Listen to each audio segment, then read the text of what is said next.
Environ 240 000 marins, soit 14% des marins du monde entier, viennent d'Inde, ce qui en fait de ce pays l'un des plus importants pourvoyeurs mondiaux de membres d'équipage. Mais la récente flambée catastrophique des cas de Covid-19 a incité certains ports à imposer des restrictions aux équipages et aux navires en provenance du sous-continent. Le grand centre de soudage de Singapour, où se déroulent habituellement plus de 20 000 changements d'équipage par mois, a interdit les marins qui ont séjourné en Inde au cours des 14 derniers jours et des restrictions similaires ont été imposées aux Émirats arabes unis et en Chine. Si les restrictions vraiment onéreuses imposées sur les marins indiens se poursuivent, cela va rendre les changements d'équipage quasiment impossibles et extrêmement difficiles. Et cela signifiera que beaucoup de ces marins serviront à bord pendant des périodes beaucoup plus longues que celles pour lesquelles ils ont été contractés, résultant en de très fréquents graves déclins de la santé mentale.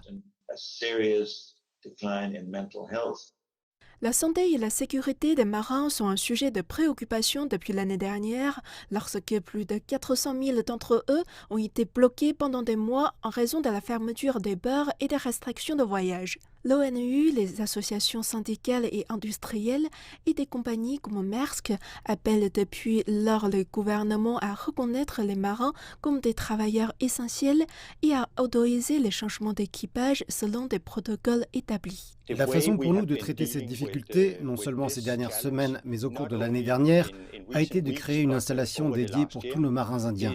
Donc, avant qu'ils ne partent à l'étranger, qu'ils ne quittent l'Inde pour rejoindre leur navire, ils se rendront dans cette installation dédiée où ils seront de facto isolés et seront testés encore et encore. Chez Maersk, qui est le plus grand armateur de porte-conteneurs au monde, 30% de l'équipage vient d'Inde.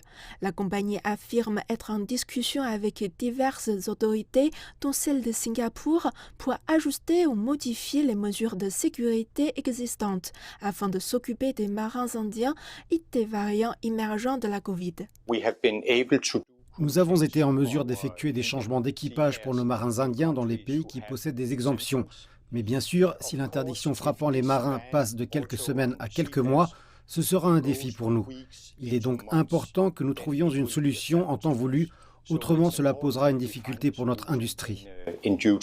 Bien qu'elle soit confrontée à d'énormes défis, l'industrie du transport maritime a surpris beaucoup de monde en connaissant une croissance à partir du second semestre de l'année dernière. Les experts du secteur avertissent que, bien que l'industrie ait fait preuve de résilience et ait réussi à livrer des marchandises et des produits essentiels dans le monde, la chaîne d'approvisionnement mondiale risquerait d'être perturbée si davantage de pays imposaient des restrictions aux marins indiens.